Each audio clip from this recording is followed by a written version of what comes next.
daripada 1000 hari di tempat lain.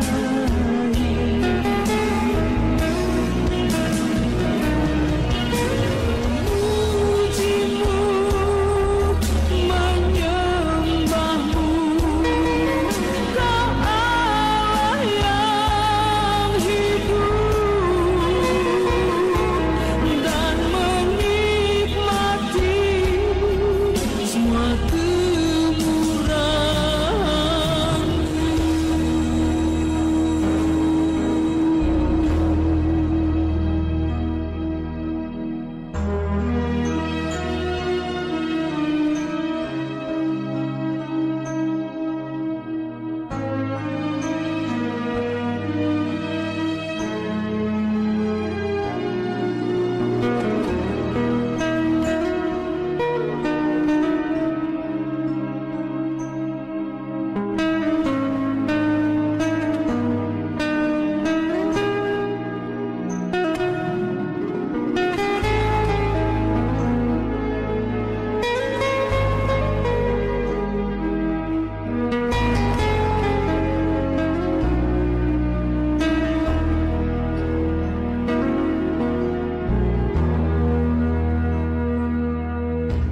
satu hal yang ku rindu, terdiam di dalam rumahmu. Satu hal yang ku pinta, menikmati baik-Mu Tuhan. Lebih baik satu hari di pelataran-Mu daripada 1000 hari di tempat lain.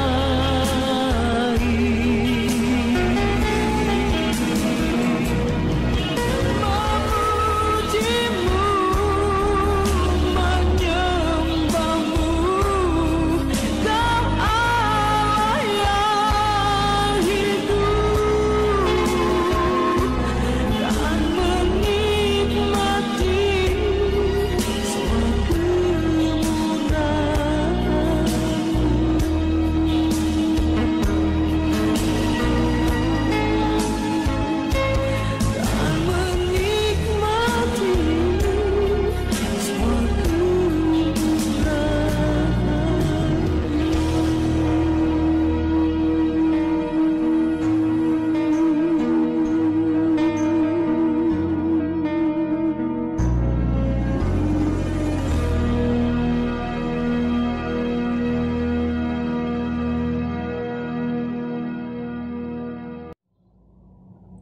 Shalom Bapak Ibu Saudara yang dikasihi Tuhan. Mari sebelum kita mendengarkan renungan firman Tuhan, kita akan berdoa lebih dahulu. Bapa di surga, sungguh hati kami sangat mengucapkan syukur kepadamu. Apapun yang terjadi, kami yakin, kami percaya Engkau tetap baik. Engkau Allah yang selalu baik. Bahkan tidak ada yang baik selain Engkau ya Tuhan. Sebentar kami akan merenungkan firman-Mu, urapi hamba-Mu. Dan kiranya benih firman-Mu boleh tertanam di dalam hati kami. Kami boleh menjadi pelaku-pelaku firman. Kami serahkan pemberitaan firman-Mu ini sepenuhnya di dalam tangan pimpinan Tuhan. Dalam nama Tuhan Yesus kami berdoa. Amin. Sekali lagi shalom Bapak Ibu Saudara yang dikasihi Tuhan. Kita jumpa lagi melalui online ya. Nah, kita akan baca pada hari ini dari kitab Filipi. Filipi pasal yang kedua, ayat yang ke-9 sampai dengan ayat yang ke-11. Itulah sebabnya Allah sangat meninggikan dia dan mengaruniakan kepadanya nama di atas segala nama, supaya dalam nama Yesus bertekuk lutut segala yang ada di langit dan yang ada di atas bumi dan yang ada di bawah bumi, dan segala lidah mengaku Yesus Kristus adalah Tuhan, bagi kemuliaan Allah Bapa. Ya saudara, kalau mau dikasih judul renungan kita pada hari ini, nama di atas segala nama. Nah saudara, ada beberapa orang yang memang dinamai oleh Tuhan Allah sendiri. Ya saudara, contohnya Abram, itu kemudian Allah mengubah namanya menjadi Abraham. Yakub diubah namanya menjadi Israel. Dan saudara, demikian juga anak yang dikandung oleh Maria. Kepada Maria dan Yusuf, malaikat mengatakan untuk menamai anak itu Yesus. Ya, Yesus. Jadi nama di atas segala nama itu adalah Yesus. Nama Yesus adalah nama yang luar biasa. Mengapa saudara? Karena yang pertama, di dalam nama Yesus bertekuk lutut segala yang ada di langit dan yang ada di atas bumi dan yang ada di bawah bumi. Satu-satunya nama yang berkuasa, saudara-saudara. Tuhan Yesus sendiri mengatakan bahwa segala kuasa telah diberikan kepadanya. Dalam Injil Matius pasal yang ke-28 ayat yang ke-18, Yesus mendekati mereka dan berkata, "Kepadaku telah diberikan segala kuasa di sorga dan di bumi."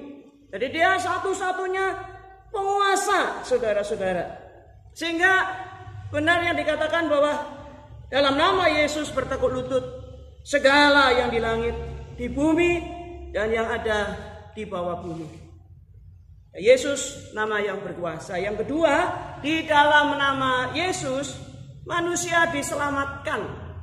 Hanya di dalam nama Tuhan Yesus. Kalau saudara baca Kisah Rasul pasal yang keempat ayat yang ke-12,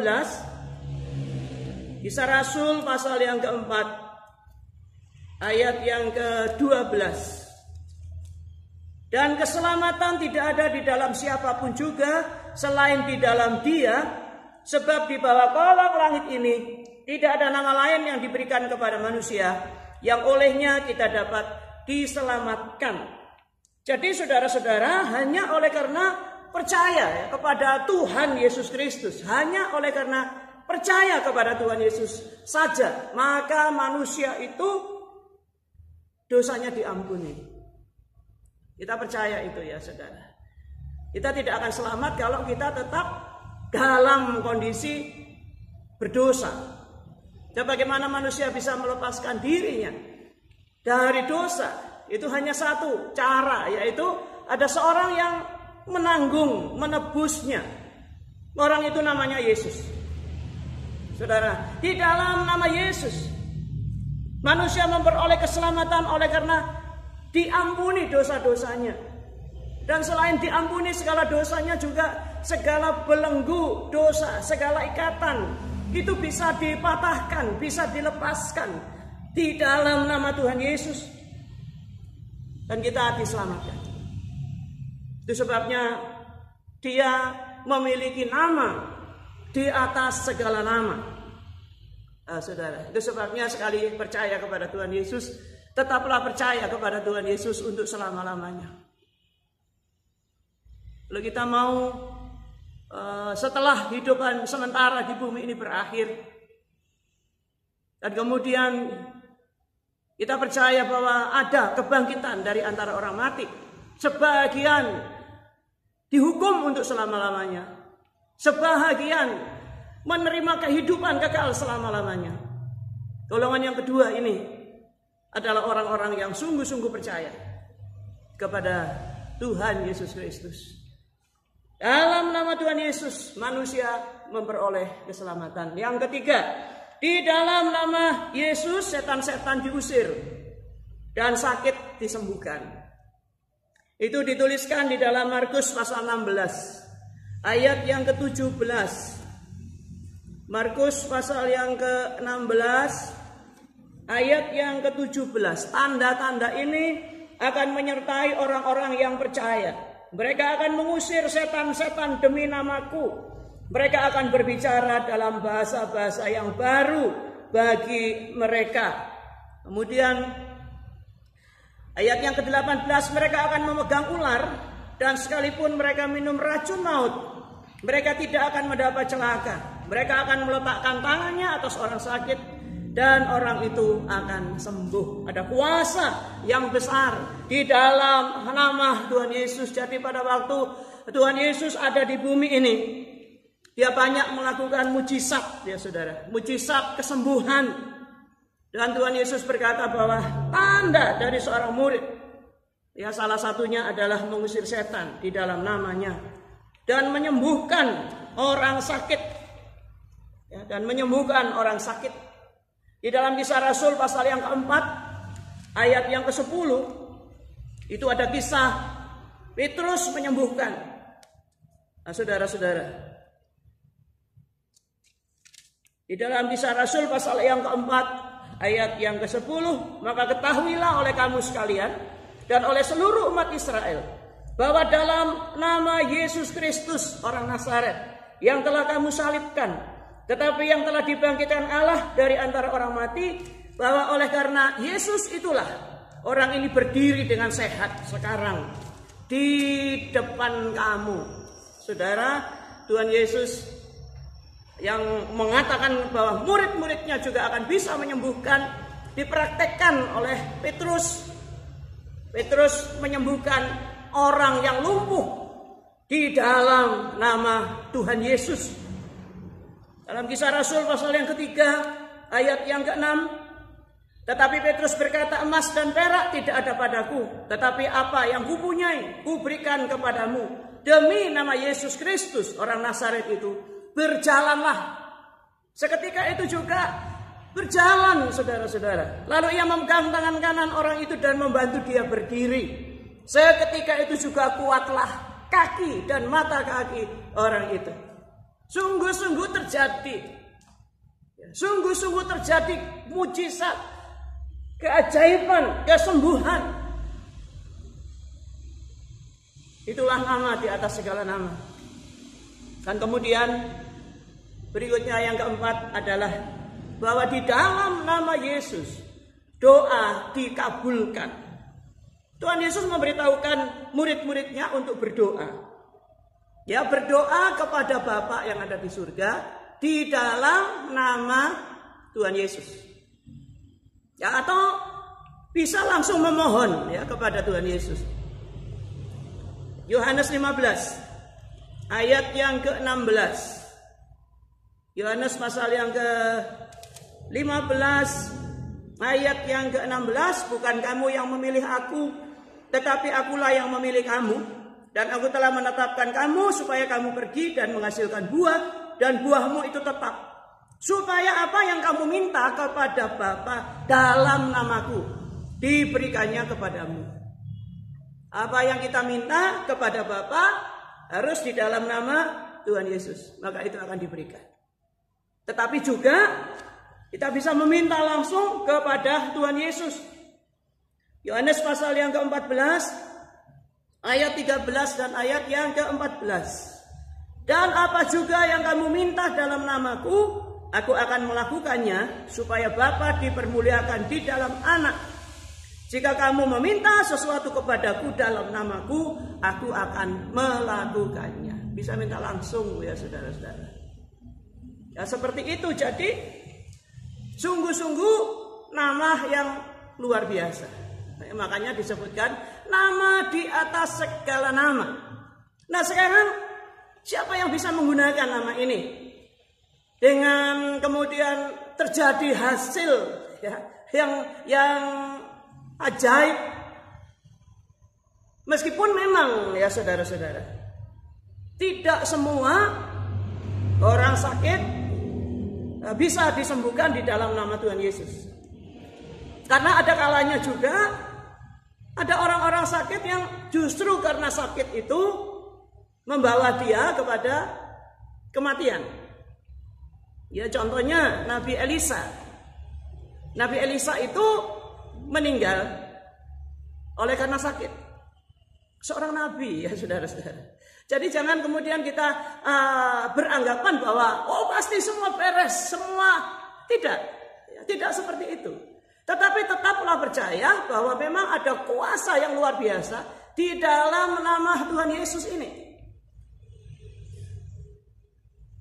Nama yang berkuasa, nama di atas segala nama. Yang bisa menggunakan adalah orang yang sungguh-sungguh percaya. Orang yang sungguh-sungguh mengasihi Tuhan. Itu yang bisa menggunakan nama Yesus dengan aman. Dan kemudian menghasilkan sesuatu. Sebab yang tidak percaya dan yang tidak mengasihi Tuhan itu tidak bisa menggunakan nama Yesus ini. Itu artinya nama ini juga tidak dapat digunakan dengan sembarangan. Ya, ada contoh di dalam Alkitab yang sungguh-sungguh menjadi pelajaran bagi kita semua supaya kita juga tidak menyepelekan kuasa dari nama Yesus ini. Kisah Rasul pasal yang ke-19. Kisah Rasul pasal yang ke-19 ayat 13 sampai dengan ayat yang ke-16. Juga beberapa tukang jampi Yahudi yang berjalan keliling di negeri itu mencoba menyebut nama Tuhan Yesus atas mereka yang kerasukan roh jahat dengan berseru katanya, "Aku menyumpahi kamu demi nama Yesus yang diberitakan oleh Paulus." Mereka yang melakukan hal itu ialah 7 orang anak dari seorang imam kepala Yahudi yang bernama Skewa. Tetapi roh jahat itu menjawab, "Yesus aku kenal dan Paulus aku ketahui. Tetapi kamu, siapakah kamu?" Dan orang yang dirasuk roh jahat itu menerpa mereka dan menggagahi mereka semua dan mengalahkannya, sehingga mereka lari dari rumah orang itu dengan telanjang dan luka-luka. Nggak bisa digunakan oleh orang-orang yang tidak sungguh-sungguh percaya dan yang tidak sungguh-sungguh mengasihi Dia. Karena akibatnya justru tidak mengusir setan, tetapi orang-orang ini justru yang diusir, ya saudara-saudara. Mereka digagahi, dikalahkan, sehingga mereka lari dengan telanjang dan luka-luka. Ya, justru tidak menghasilkan sesuatu yang baik, tetapi justru akan mempermalukan orang-orang yang menggunakan nama Yesus dengan sembarangan. Bagi kita yang sungguh-sungguh percaya, yang sungguh-sungguh mengasihi Dia, percayalah bahwa Tuhan kita, Yesus Kristus, memiliki nama di atas segala nama. Ya, nama yang luar biasa. Ya, mari kita sungguh-sungguh memuliakan nama ini. Kita menghormati Dia dan kita tidak ingin bahwa namanya dicemarkan oleh karena hal-hal yang mungkin kita lakukan tidak berkenan. Ya, sehingga nama Yesus tidak dimuliakan orang. Tapi mari kita selalu menjadi umat yang selalu mempermuliakan namanya. Ya, Tuhan Yesus memberkati kita semua. Jadi kita tetap menjaga kesehatan, saudara-saudara, jangan lupa itu. Ya, tidak sembrono.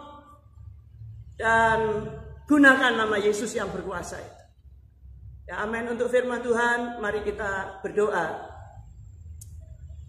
Engkau Allah yang ajaib, Allah yang besar, Allah yang maha kuasa. Kami tetap percaya kepadamu ya Tuhan, bahwa Engkau sanggup melakukan segala perkara. Tidak ada rencanamu yang gagal, dan semua rencanamu adalah baik dan indah untuk orang-orang yang sungguh-sungguh percaya, yang sungguh-sungguh mengasihi Engkau, apapun yang terjadi. Tuhan, tetap kami mohon kiranya Engkau melindungi negeri kami, Engkau melindungi para pemimpin bangsa kami, Engkau lindungi segenap sidang jemaat. Ya Tuhan, kalau hari-hari ini akan diberikan vaksinasi untuk penduduk di Indonesia ini, Tuhan, Engkau akan tolong semuanya berjalan dengan baik, dan Engkau lalukan kiranya COVID ini ya Tuhan dari bumi kami, dari negeri kami. Terima kasih, terpujilah namamu. Kau tetap melindungi segenap sidang jemaat, orang-orang yang setia, yang percaya dan berharap kepada Engkau. Saudara yang dikasihi Tuhan, kasih karunia Tuhan Yesus Kristus dan kasih Allah serta persekutuan Roh Kudus menyertai kita semua mulai hari ini sampai selama-lamanya. Di dalam nama Tuhan Yesus kami berdoa dan mengucapkan syukur. Amin.